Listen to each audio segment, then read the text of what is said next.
Welcome back to the showdown between Doomsday and Mangog. Even in their base forms, neither of these characters are villains or anti-heroes in the traditional sense. They are natural disasters, entities born from extreme suffering and forged in pure hatred. Doomsday is the pinnacle of biological evolution through pain, while Mangog is the mystical embodiment of billions of vengeful souls. Let's begin our detailed analysis. First up is the ultimate engine of destruction, Doomsday. To understand Doomsday's power and the terror he inspires, we cannot simply look at what he displays on the battlefield. We must go back to his tragic and horrifying origin on the ancient planet Krypton, billions of years before Superman was born. Doomsday was not born naturally, he was created. The architect behind this monster's birth was Bertrand, a brilliant scientist with a deranged mind and radical ideals. Bertrand believed that life could be pushed to its absolute limit through the most brutal artificial selection. On a primordial, wild Krypton teeming with colossal predators and a harsh environment, Bertrand created an infant and released it into that wilderness. The infant died, but Bertrand did not stop. He used the most advanced cloning technology to recreate the child from its DNA and released it into the wild again.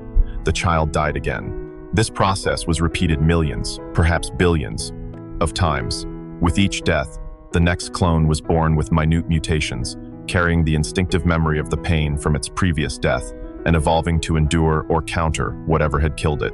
Bertrand pushed this creature through every torment nature had to offer, being torn apart by beasts, dying of starvation, dying of thirst, being incinerated by lava, frozen in ice ages, and scorched by cosmic radiation. Through billions of cycles of dying and resurrecting in extreme agony, the creature was no longer a child, no longer a normal life form. It evolved into a perfect killing machine, harboring a hatred for all life forms etched deep into every strand of its DNA. Eventually, it killed Bertrand, destroyed everything on that planet, and bestowed upon itself a name based on the ancient Kryptonian language, Doomsday. The psychology and nature of Doomsday are both fascinating and deeply chilling. He is not an enemy you can negotiate with. He has no mercy and no purpose other than destruction. Doomsday's hatred is not a fleeting emotion. It is a biological imperative, a chemical reaction occurring in every single one of his cells. He hates everything that lives, and everything that lives instinctively hates him back. Doomsday's very presence triggers a biological reaction in other beings, causing them to feel an immediate fear and loathing towards him, even before they know who he is. However, beneath the shell of a raging monster, Doomsday possesses a terrifying, instinctive combat intelligence. He doesn't need to learn martial arts. He only needs to see an opponent move, and the instinct from billions of years of evolution tells him the most effective counter.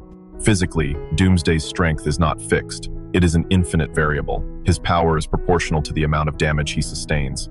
The more he is beaten, the more injured he becomes, the stronger, faster, and more dangerous he gets. In his first confrontation with Superman, Doomsday punched Superman through multiple mountain ranges, and finally, his blow was so powerful it created a shockwave that devastated the city of Metropolis, killing Superman and causing Doomsday himself to collapse. But the most terrifying aspect of Doomsday is not just his strength, but his speed. Despite his massive, bulky appearance and rippling muscles, Doomsday possesses speed and agility far beyond what the naked eye can track. He can leap from the ground into Earth's orbit, run at dozens of times the speed of sound, and react to attacks at light speed levels. The combination of infinite strength and supersonic speed makes him a nightmare in close-quarters combat. It is Doomsday's defense and adaptability that truly make him the most fearsome entity in the universe.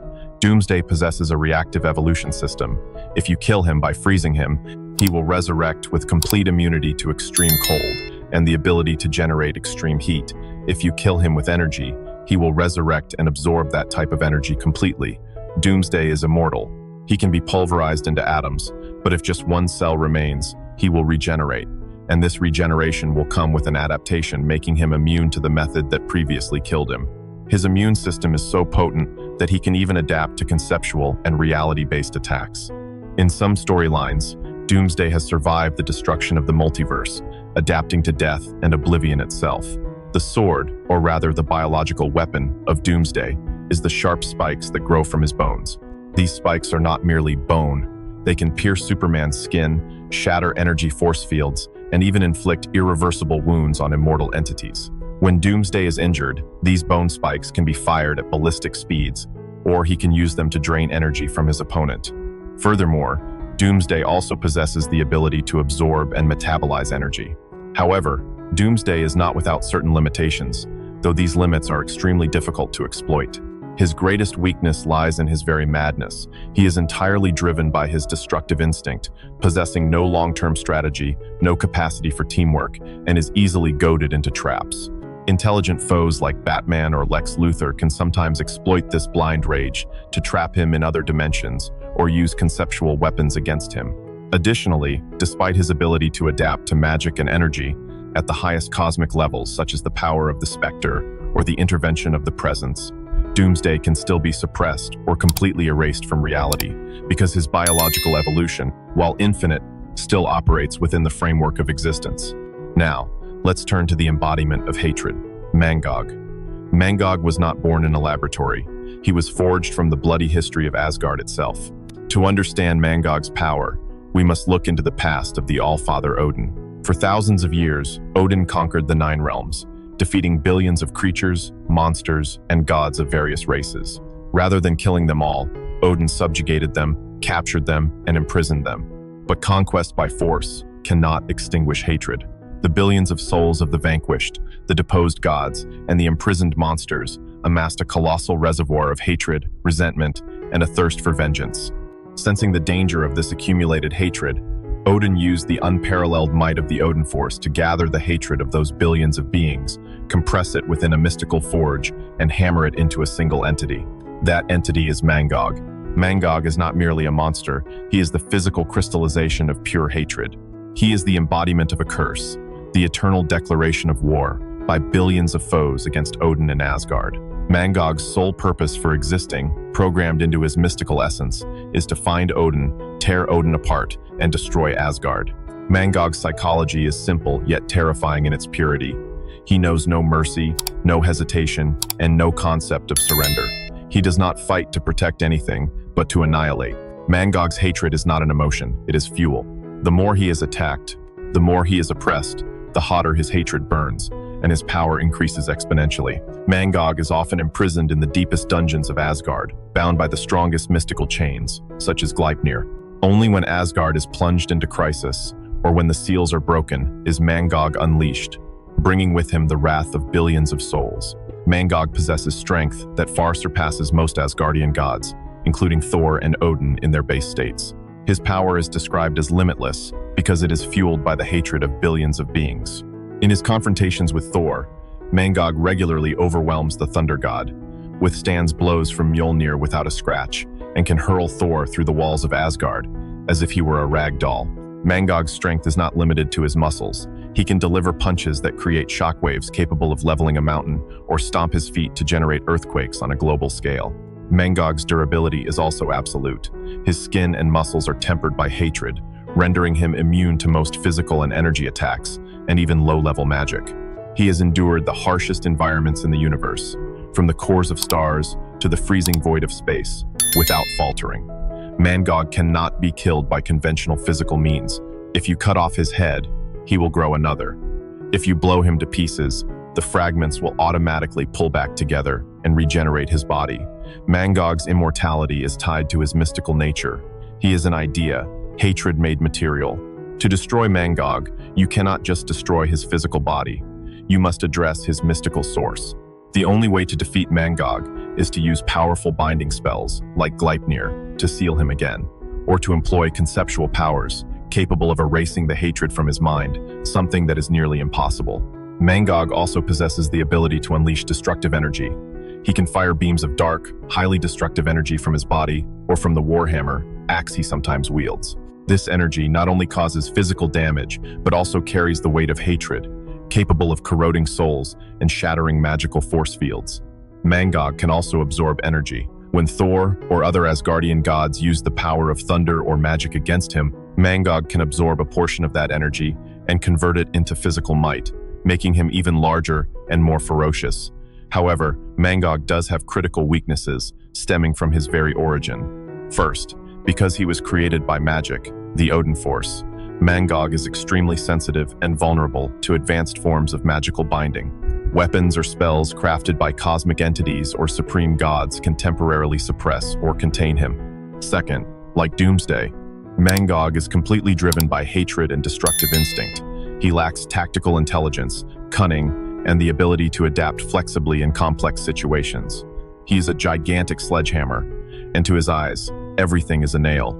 Third, although physically immortal, if the core hatred within him is attacked by conceptual powers such as the power of the Reality Stone, or abstract entities like Eternity, Mangog can be weakened or disintegrated.